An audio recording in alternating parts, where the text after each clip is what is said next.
Swarnandhra vision 2047 సాకారం చేసేందుకు కేంద్ర ప్రభుత్వం నుంచి అన్ని రకాలుగా సాయం అందించాలని సీఎం చంద్రబాబు ప్రధానమంత్రి నరేంద్ర మోడీని కోరారు. గత ప్రభుత్వం ఆర్థిక వ్యవస్థను అస్తవ్యస్తం చేసిందని, 5 ఏళ్లకు రావాల్సిన రెవెన్యూ డెఫిసిట్ గ్రాంట్ను 3 ఏళ్లలోనే వాడేసిందని తెలిపిన ముఖ్యమంత్రి స్పెషల్ అసిస్టెన్స్ ద్వారా ఆర్థిక సాయం చేయాలని ప్రధానిని కోరారు. రాష్ట్ర ముఖ్యమంత్రి చంద్రబాబు నాయుడు బుధవారం ఢిల్లీలో ప్రధాని మోదీని ఆయన నివాసంలో కలిశారు. 45 నిమిషాల పాటు రాష్ట్ర ప్రభుత్వం చేపట్టిన వివిధ కార్యక్రమాలు, ఆర్థిక అంశాలు, సమస్యలు వంటి అంశాలపై చర్చించారు. పోలవరం, అమరావతి పనులు మళ్లీ ప్రారంభించిన విషయాన్ని ముఖ్యమంత్రి చంద్రబాబు ప్రధాని మోదీకి వివరించారు. పనులు వేగంగా సాగేందుకు తీసుకుంటున్న చర్యలను వివరించారు. ఏపీకి కీలకమైన 2 ప్రాజెక్టులు గాడిన పెట్టడానికి ఆర్థిక సాయం చేసినందుకు ప్రధానికి ధన్యవాదాలు తెలియజేశారు. 94 కేంద్ర ప్రభుత్వ పథకాలకు సంబంధించి గత ప్రభుత్వం నిధులు దారి మళ్లించిన విషయాన్ని, దానివల్ల జరిగిన నష్టాన్ని ముఖ్యమంత్రి ప్రధాని దృష్టికి తెచ్చారు. వీటిలో 74 పథకాలను తిరిగి ప్రారంభించామని అన్నారు. ఆర్సెల్ఆర్ మిట్టల్ స్టీల్ ప్లాంట్ ఏర్పాటు అంశాన్ని ప్రధానికి వివరించిన సీఎం ఆ ప్రాజెక్టుకు అవసరమైన ముడి కనీసం సరఫరా అయ్యేలా చూడాలని ప్రధానిని కోరారు. దీంతో పాటు ఈ సంస్థ ఏర్పాటుకు వివిధ శాఖలకు సంబంధించి అనుమతులు త్వరితగతిన వచ్చేలా చూడాలని ప్రధానికి సీఎం విన్నవించారు. సాంకేతిక ఇబ్బందులు తొలగితే ప్రాజెక్టు వేగంగా పట్టాలు ఎక్కుతుందని, దీనికోసం సహకరించాలని సీఎం కోరారు. అనంతరం ముఖ్యమంత్రి ఏపీ ప్రభుత్వం విడుదల చేసిన స్వర్ణాంధ్ర విజన్ 2047ను ప్రధానికి అందజేశారు.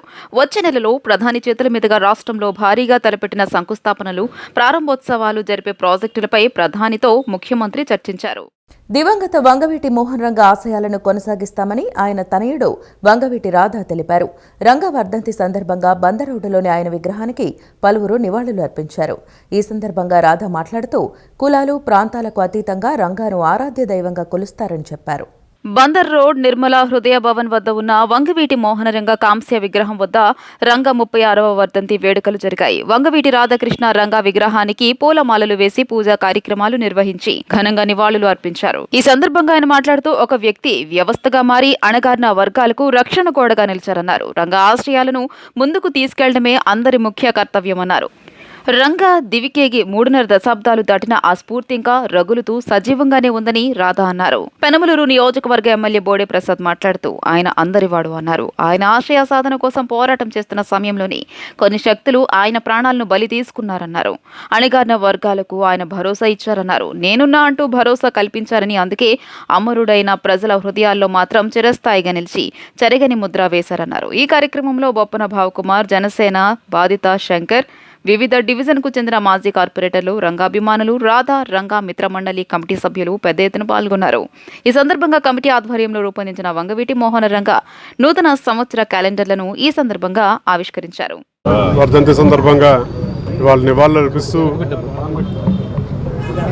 ప్రాంతాలకు అతీతంగా, కులాలకు అతీతంగా ప్రతి ఒక్కళ్ళు ఆయన్ని ఒక ఆరాధ్య దేవుళ్లాగా కొలుస్తున్నారు.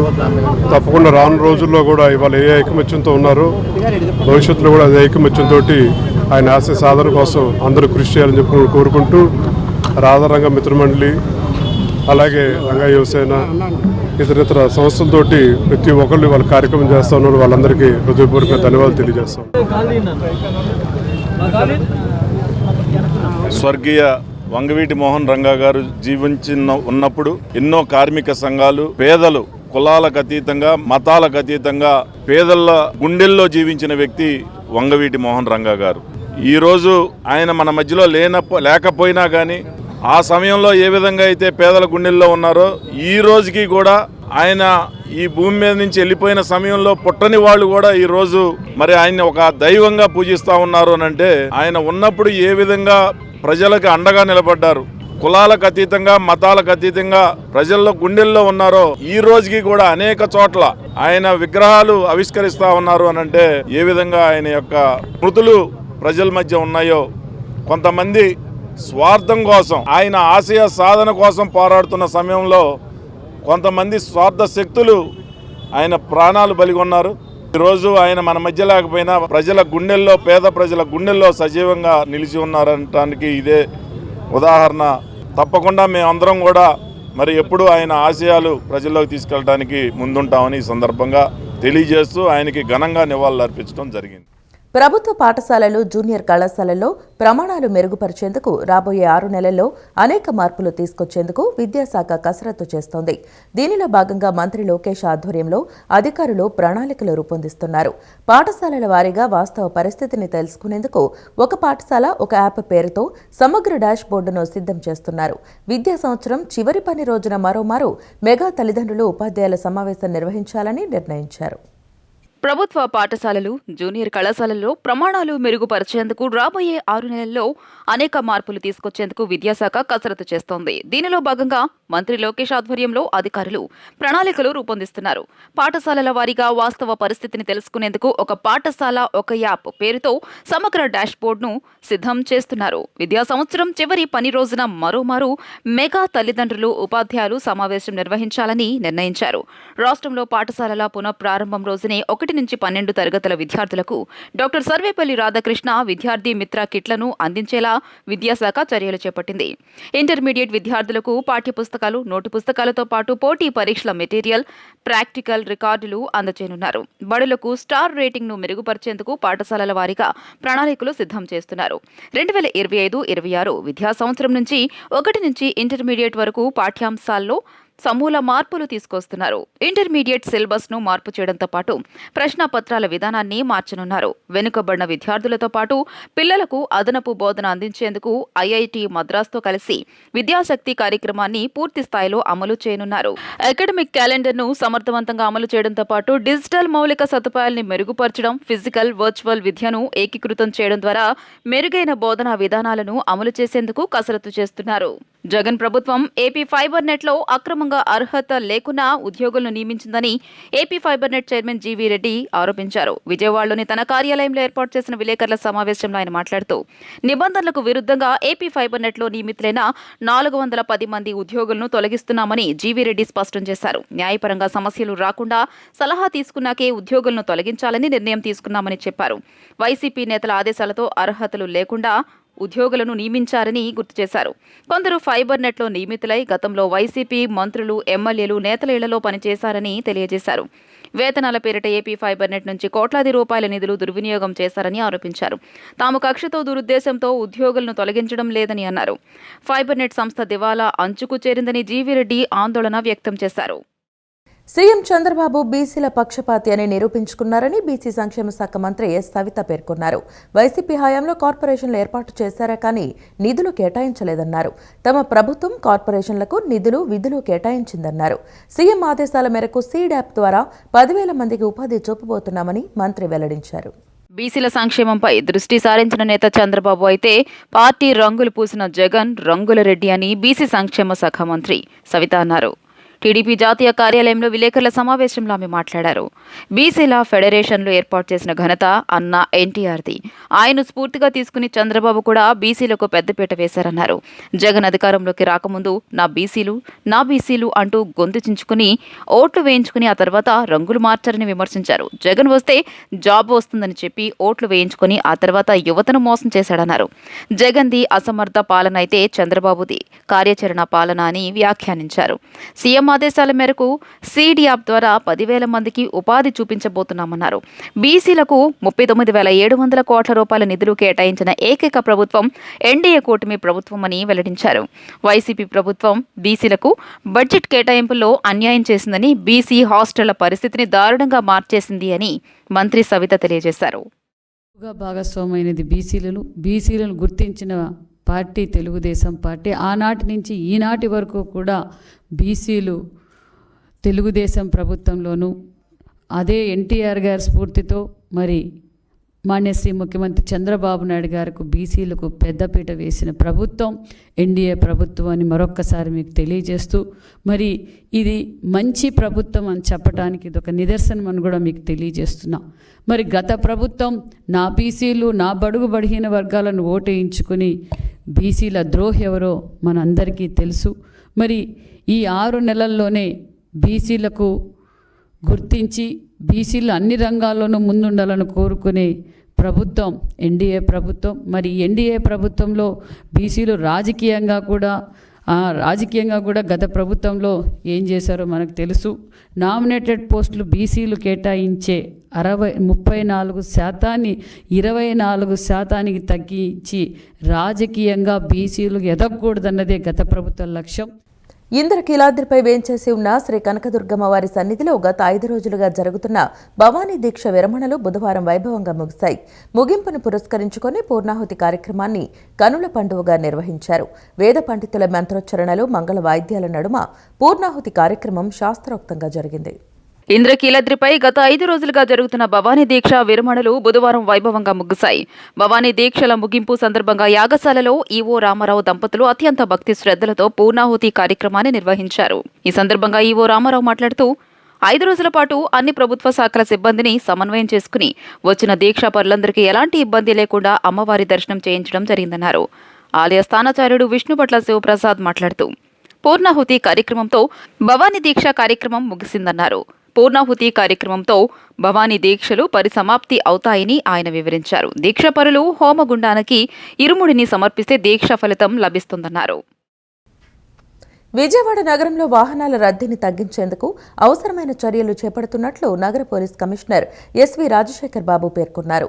బైపాస్పై పనులు జరుగుతున్న నేపథ్యంలో వాహన చోదకులకు ఏ విధమైన ఇబ్బందులు తలెత్తకుండా హెచ్చరిక బోర్డులను ఏర్పాటు చేయించామని తెలిపారు. రానున్న నూతన సంవత్సరం, సంక్రాంతి పండుగల నేపథ్యంలో నగరంలో వాహనాల రద్దీ పెరిగే అవకాశం ఉన్నందున ఇటుగానే వాహనాలను పంపించేలా చర్యలు చేపడతామన్నారు. విజయవాడ పశ్చిమ బైపాస్ రహదారిని పోలీస్ కమిషనర్ ఎస్వి రాజశేఖర్ బాబు బుధవారం పరిశీలించారు. ఈ సందర్భంగా ఆయన మాట్లాడుతూ ప్రస్తుతం భవానీ దీక్షల విరమణను పురస్కరించుకుని బైపాస్ రహదారి మీదకు వాహనాలను మళ్లిస్తున్నామన్నారు. బైపాస్పై పనులు జరుగుతున్న నేపథ్యంలో వాహన చోదకులకు ఏ విధమైన ఇబ్బందులు తలెత్తకుండా హెచ్చరిక బోర్డులను ఏర్పాటు చేయించామని తెలియజేశారు. రానున్న నూతన సంవత్సరం, సంక్రాంతి పండుగల నేపథ్యంలో నగరంలో వాహనాల రద్దీ పెరిగే అవకాశం ఉన్నందున ఇటుగానే వాహనాలను పంపించేలా చర్యలు చేపడతామన్నారు. పర్యటనలో traffic ADCP AVL Prasannakumar, trainee IPS V Manisha, Gannavaram inspector Sivaprasad తదితరులు పాల్గొన్నారు. నవ్యాంధ్ర రాజధాని అమరావతిలో ప్రభుత్వ కార్యాలయాల శాశ్వత భవనాల పనులకు రాష్ట్ర ప్రభుత్వం శ్రీకారం చుట్టింది. ప్రపంచ బ్యాంక్, ఆసియా అభివృద్ధి బ్యాంక్ నుంచి నిధులు విడుదల కావడంతో పనులు వేగం పుంజుకోనున్నాయి. 2019 ఎన్నికలకు ముందు ఆగిపోయిన రాష్ట్ర సచివాలయం శాశ్వత భవన సముదాయ నిర్మాణ పనులు తిరిగి మొదలు పెట్టేందుకు అధికారులు ముందస్తు ఏర్పాట్లు వేగవంతం చేశారు. రాజధాని అమరావతి పనులను కూటమి ప్రభుత్వం పరుగులు పెట్టిస్తోంది. ఇప్పటికే సిఆర్డీఏ భవనం పనులను సీఎం చంద్రబాబు పునఃప్రారంభించారు. ఇప్పుడు ఐకానిక్ భవనాల నిర్మాణంపై దృష్టి సారించింది. గవర్నమెంట్ కాంప్లెక్స్ లో భాగమైన GAD towers, HOD towers, high court, assembly భవనాల ర్యాప్ట్ ఫౌండేషన్లు గతంలోనే పూర్తయ్యాయి. అయితే గత 5 ఏళ్లుగా వీటిని జగన్ సర్కార్ గాలి కొదిలేయడంతో చుట్టూ నీరు చేరి ఆ ప్రదేశమంతా తటాకాన్ని తలపిస్తోంది. దీంతో వీటి పటిష్టతపై ఇప్పటికే మద్రాస్, హైదరాబాద్ ఐఐటి నిపుణుల బృందంతో అధ్యయనం చేయించారు. శాస్త్రీయ అధ్యయనం చేసిన నిపుణుల బృందం ఫౌండేషన్కి ఎటువంటి డోకా లేదని తేల్చింది. దీంతో ఫౌండేషన్ వద్ద నీటిని తోడేస్తున్నారు. 2 ట్రాక్టర్లకు భారీ మోటార్లు బిగించి పైప్ లైన్ల ద్వారా నీటిని పాలవాగులోకి వదిలి తరలిస్తున్నారు. అక్కడి నుంచి కృష్ణా నదిలోకి పంపిస్తున్నారు. జీఏడీ టవర్స్ బేస్మెంట్ గ్రౌండ్తో పాటు 47 అంతస్తులు, టెర్రస్, హెలీప్యాడ్తో సహా నిర్మాణం చేపట్టనున్నారు. హెచ్ఓడి టవర్స్ బేస్మెంట్ గ్రౌండ్ 39 అంతస్తులు, టెర్రస్లతో నిర్మించనున్నారు. అసెంబ్లీ భవనం 250 మీటర్ల టవర్ ఎత్తులో 103 ఎకరాలకు పైగా విస్తీర్ణంలో నిర్మించేందుకు నిర్ణయించారు. హైకోర్టు నిర్మాణంలో బేస్మెంట్ గ్రౌండ్ 7 అంతస్తులతో 55 మీటర్లు ఎత్తు ఉండేలా నిర్మించనున్నారు. ఇప్పటికే వీటన్నిటికీ ర్యాప్ట్ ఫౌండేషన్ పూర్తిగా జనవరి నుంచి పనులు చేపట్టేందుకు సన్నాహాలు చేస్తున్నారు.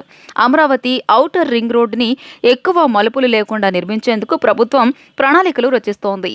ఇటీవల ఓఆర్ఆర్ అలైన్మెంట్పై ఎన్హెచ్ఏఐ, ఆర్ఎండ్బి, సిఆర్డీఏ అధికారులతో సమీక్షించిన సీఎం పలు మార్పులు సూచించారు.